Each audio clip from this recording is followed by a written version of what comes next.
Has anybody ever been there? Yeah? So then my father asked me, who are your allies? Hadn't given that one any thought. Like most women, I went into work every day, I put my head down, I worked my brains out, and I never even gave any thought to strategic relationships. So the next day I got into work and I sat down with Mike, who was the guy who was tasked to do the R&D facility tour. Well, Mike had been there for a gazillion years. He had done lots of these meetings, and for him the stakes weren't anywhere near as high as they were for me. So I asked Mike, who actually was a friend, I said, would you mind swapping roles with me for the meeting? And Mike knew my predicament, and he agreed. So I was psyched about that. So then my next stop was to talk with Dr. Hoffman.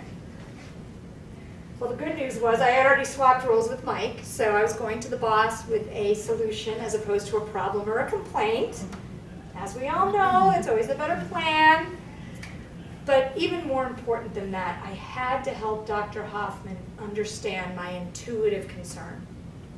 That by assigning me the coffee role, he was marginalizing my role on the team, minimizing me. Dr. Hoffman was absolutely flabbergasted. He was floored.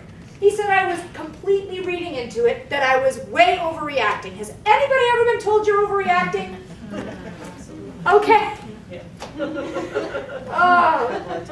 And when I think back on it, I can't lay all the blame on his doorstep, because back then, essentially, women did those sort of things. And I was the first woman to be at this level. They probably didn't know what to do with me. I got all that.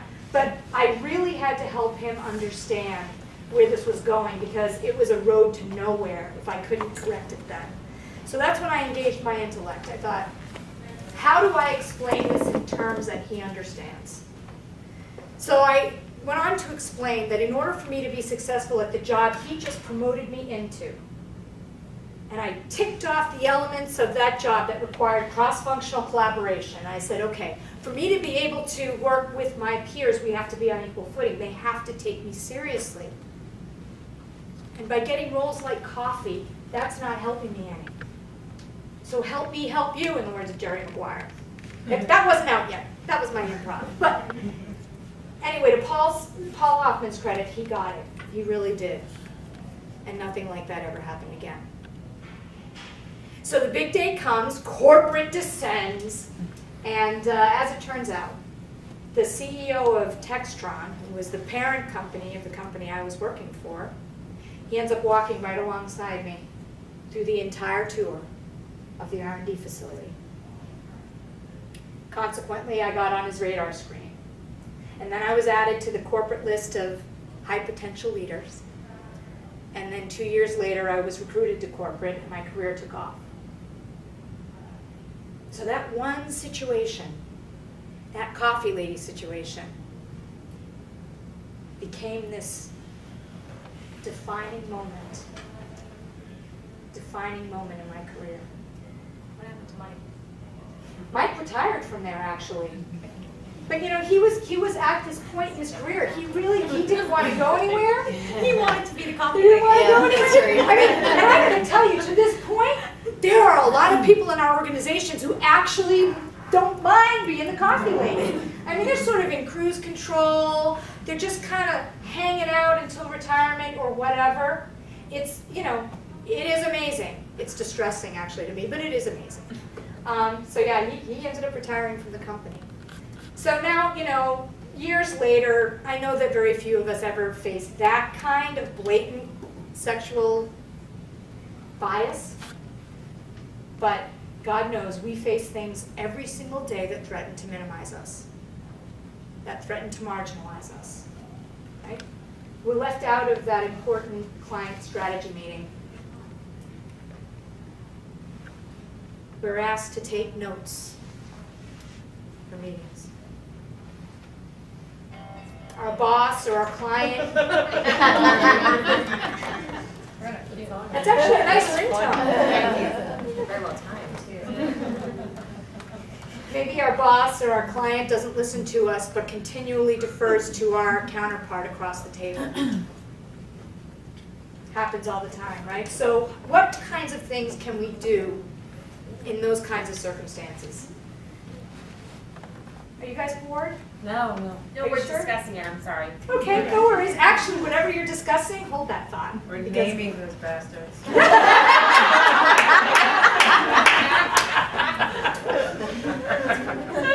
That was very good. All right, so what kinds of things can we do about it? Well, first of all, we need to learn how to listen to our gut, right? We need to know intuitively when a defining moment is upon us. Now, that can take the form of a setback, it can take the form of a challenge, it can take the form of an opportunity, it can even take the form of a stark realization about ourselves, like the one that I had when I had tears on tape. I mean, I knew in my solar plexus that was wrong for me. No thinking involved. I mean, it was here. So when we get our messages here, we then need to engage here in our smarts. We need to think strategically, and we need to take action. The nice thing about our intellect is that it also helps to give us some perspective. So example, I mentioned taking notes. So you get asked to take notes once or twice. No real big deal. Your intellect will help you because your gut's going to go, should I really be the note taker? Your intellect's going to say, look, it's only happened once, don't sweat it. But if this becomes a pattern, a trend, especially in the company of peers, guess what? That can be a problem. And so it's these two working together that help you define what your defining moments are. Very important. The next thing that you can do is to cultivate allies and supporters. So important, and it's something that women tend not to do as proactively as men do. I am talking about peers, mentors, sponsors, advocates, even subordinates. As we move along in our careers, these relationships can become pivot points for us. Pivot points. What would I have done in this situation without Mike? What would I have done in this situation without my dad? Building these kinds of relationships, like any other in our life, requires that blend of intuition and intellect, right? You have a sense about people, you get a sense about energy, you get a sense about where you're going to have the good karma, the good chemistry, etc., who might really be able to help you. And then you have to use your head, you have to use your brain to figure out how to frame things up the right way to approach people. It's this constant dance, head and heart, head and heart. So then when we get our mentors and our advocates lined up, the third thing that we can do is know when to ask for help, and then have the courage to do it. Again, not something that women are real good at, myself included. I don't know exactly what the psychology is there, but I think it's something around, if I ask for help, it means that I'm weak. And we've got to get over it. Because nobody knows everything, right? So it's the smart person who knows what they don't know, realizes when they really need help, decides who the right person is who can truly help them, and then asks. So we've got to shake this paradigm that instead of, it's weak, think of it as wisdom, not weakness. And again, this is a blend of intuition and intellect, to know when you really need help. I have a few mentees who cry wolf all the time. And I'm trying to teach them how to discern the problems that they can actually figure out for themselves versus the ones where they really need some help from above or some interference. So, it's understanding when it is you really need it and then going after it. So head, heart, these three things. Now I want you to take out a piece of paper and a pen. Oh, and coffee's on the way. Awesome.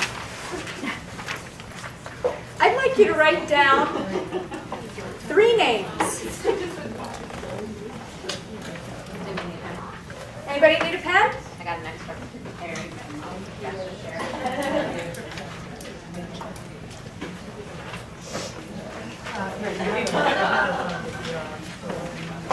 All right. You're going to write down 3 names.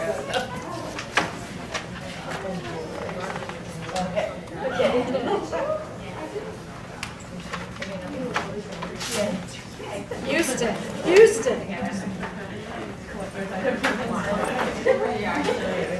Okay then, we're going to do three names of advocates. They're either mentors, they're sponsors, they're peers who would be in our corner, people that we would turn to if we faced a similar situation to my coffee lady situation. Who would you turn to? And if in fact you can't think of three, I'd like you to write something else. I'd like you to write a promise to yourself in terms of the step you're going to take to begin building or fortifying those relationships. I'll give you a minute to do that.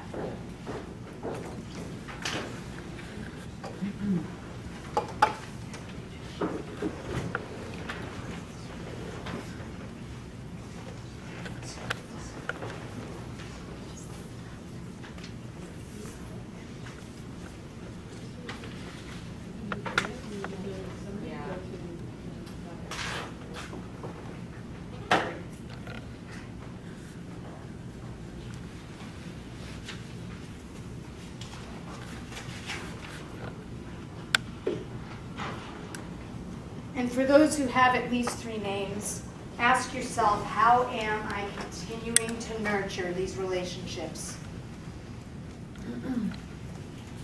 How am I continuing to nurture these relationships?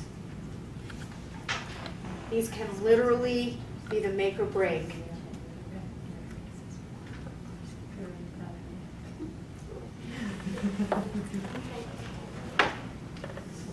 Okay, at the Deloitte table, each one of you, you don't count for one another.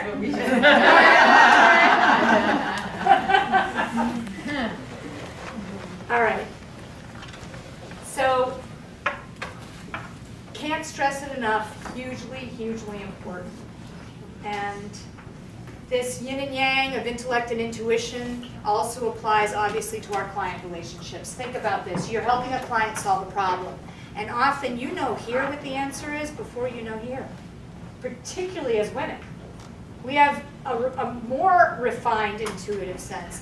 The question is, are we listening to it? So when it comes down to problem solving, it's believing and trusting in our own internal wisdom, and then using our intellect to take that solution, which we know to be true, and frame it up in the language of the client and their organization, right? We all know how important language is in selling an idea. So again, in our client relationships, it's this beautiful yin and yang. I was really delighted when Sally shared with me the agenda for AMCF, and I saw both mentoring and retention of women on there as priorities, and of course these two things are interlinked somewhat. And then that McKinsey study that I mentioned earlier, it also cited two of the main reasons why women either derail themselves in an organization or they leave organizations altogether, is that A, they feel left out of internal networks, B, they don't have sponsors at the higher levels. So it's all just reinforcing this importance. It's all about relationships. It's so ironic to me that as women, we are the consummate relationship builders. And yet when it comes to these relationships, it's like this feeling of imposition that we have when we think about cultivating a sponsorship relationship or cultivating a mentoring relationship. So we just have to think of it on a higher plane and do what we do best, which is build relationships. So that is insight number 3, which is leverage your intellect and your intuition in order to step into your power and stay there. Okay, so the fourth point that I'd like to make tonight is the importance of standing in your own inherent worth. So it was the fall, fall of 2003. I'm Executive Director of Communications at Textron. I'm based in Providence, Rhode Island at corporate headquarters. My boss, Mary, is based in Washington, D.C. So I get a call one day from her assistant, Melissa, and she says, bless you. And she says, Mary wants to meet with you in D.C. I said, okay, when? She says, tomorrow.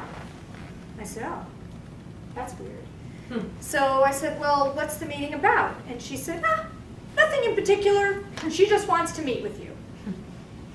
So now all the alarm bells are going off. And I said, well, I actually can't make it tomorrow because I've got this meeting in Florida. I have my corporate jet lined up and all these people coming from outside, but I can make it any other day that week. And Melissa says, well, why don't you reroute the plane and stop in DC on your way back? Okay. So now the palms are beginning to sweat, the mind is racing, and I'm trying to think about what I have done to get myself in trouble. Next 36 hours, I do not eat, I do not sleep, I do nothing but play back every transgression, everything I've done wrong that could possibly be coming back to bite me. So we have the Florida meeting, reroute the jet, land in DC, and I head on over to our office. And I am nervous as hell. I'm sure you all have been there. I have the most wicked dry mouth that my lips are sticking to my teeth. Has that ever happened to you? My pits, oh my God.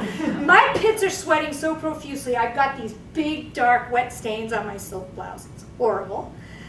And as I'm heading to her office, I can't stop thinking about how I am going to tell my team that I've been fired. So I get to her office, and Melissa meets me. Without a word, she escorts me to Mary's office. Actually, she escorts me to the formal conference room.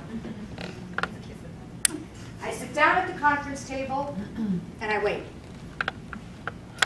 Mary comes in, sits down across from me, and she says, an announcement is about to be made. She takes a piece of paper and she slides that baby across the table to me, and I look down and I begin to read the headline. The Board of Directors of Textron, Inc. has named Susan Tardanico Vice President and an officer of the corporation. I just sit there, trying to grasp what has happened, trying to grasp that not only have I not been fired, but I've just been promoted to the highest level in the company, to the top of my field, and then instantaneously, like without a beat, the words come crashing in my head. I'm not worthy. I'm not ready. A wave of panic comes through my body like a freight train, and I think, oh my God, I am over my head. I am never going to cut it in this position. And somehow, some way, I felt like I had tricked the organization into thinking I was better than I was. And pulled the wool right over its eyes. So meanwhile, Mary is like totally lost. She's like looking at me like, she goes, Sue, what is the matter? So finally I find my voice and I say, Mary, I just don't think I'm ready. Well, she busts a gut. She's like, are you kidding me? You have got to be kidding me. She thought it was hysterical. I wasn't kidding. See, I'd always thought of the officers as a cut above me. Smarter, wiser, more talented, more capable, more deserving, more ready. So all the announcements go out and my phone starts ringing off the hook, emails start flooding in, and one by one the officers stop by my office, welcoming me to the group and offering their support. Total enthusiasm. And over time I came to realize that they valued me. They respected me. They thought I deserved to be there. I was the one who failed to see the reality of my own talents and gifts. So 2 years later, a fifth woman was named an officer at Textron. So the day her announcement goes out, I go running down to her office, shut the door, give her a big hug, and I say, you're going to be great. And you know what she says to me? I'm not ready. She says thanks, but I'm not ready. I don't belong at this level. So now it's my turn to go, are you kidding me? You have to be kidding me. If you knew this woman, she was so sharp, so talented, extraordinary. Extraordinary. As women, we struggle to believe in our worthiness. We struggle to believe we deserve our success. That negative self-talk kicks in and says, oh, I'm not good enough. I'm not smart enough. I'm not strong enough. I don't deserve that promotion. I don't deserve that accolade. How about that simple compliment? How many of us are good at taking compliments? We are so good. And yet this thing called confidence is so elusive. It stands smack dab between us and our power. You do realize that this is well researched. It's really common. I mean, really common. It's an affliction, and it's called the imposter syndrome. How many of you are familiar with the imposter syndrome? A few. Okay, so here's how it's defined in Wikipedia. Wikipedia says, the imposter syndrome is a psychological phenomenon in which people are unable to internalize their accomplishments. Despite external evidence of their competence, those with the syndrome remain convinced that they are frauds and they don't deserve the success they've achieved. They dismiss proof of their success, passing it off as luck, timing, or a result of deceiving others into thinking they're more intelligent and competent than they believe themselves to be. In summary, those with the imposter syndrome are competent people who find it impossible to believe in their own competence. Ladies, please believe in your competence. And I say this to you as I say it to myself. We are better than we think we are. And we are wholly deserving of the very best that life has to offer. Think about the role of confidence in our client relationships. We earn their confidence through our confidence. Did you ever notice that? Of course, we need substance to back it up. It's not empty confidence. But you know what? As women, generally, substance ain't our problem. I mean, we tend to nail the substance side pretty well. It's some of the other stuff that we struggle with. Stepping into our power means that we begin to accept that we just might be as good. We just might be as talented. We just might be as deserving as others think we are. So there we have it. 4 simple truths to help you step into your power. 4 ways to kind of shake off those shackles that are keeping you down. 1, let go of limiting beliefs, like those that I had when I thought I had to write a book in order to speak. 2, make choices that are lined up with who you are as a human being. And that means getting to know yourself to begin with. That was a lesson that I learned when I was asked to get tears on tape. 3, leverage the power of your intellect and your intuition. Together, they are your best navigation system. Remember the coffee lady. When your solar plexus sends you that message, engage your smarts. Think strategically and take action. And then finally, stand in your own inherent worth. Recognize if you suffer from the imposter syndrome. And if you do, say no to it. Say no to it. Believe that you are deserving of your best life. Your best life. And all of the accolades, all of the success that goes along with it. You know, our defining moments, which can become turning points, can be pretty painful. I've shared some of my pain here tonight. And I can imagine that there are those in this room right now that are experiencing some painful situations. And it's so hard when we're in the middle of it to believe that there could possibly be a silver lining. But you know what? There is. And if we can pay attention to what's going on and learn from those experiences, we can literally feel ourselves moving up to a higher level of wisdom, a higher level of success, a higher level of fulfillment. as we go along. So at the very beginning of my talk tonight, I told you about a moment when Susan Gillette had to become Susan Tardanico. And that is my challenge to you. To fully embrace who you are, your authenticity, and then step into that power that's so inside you and all around you. Thank you.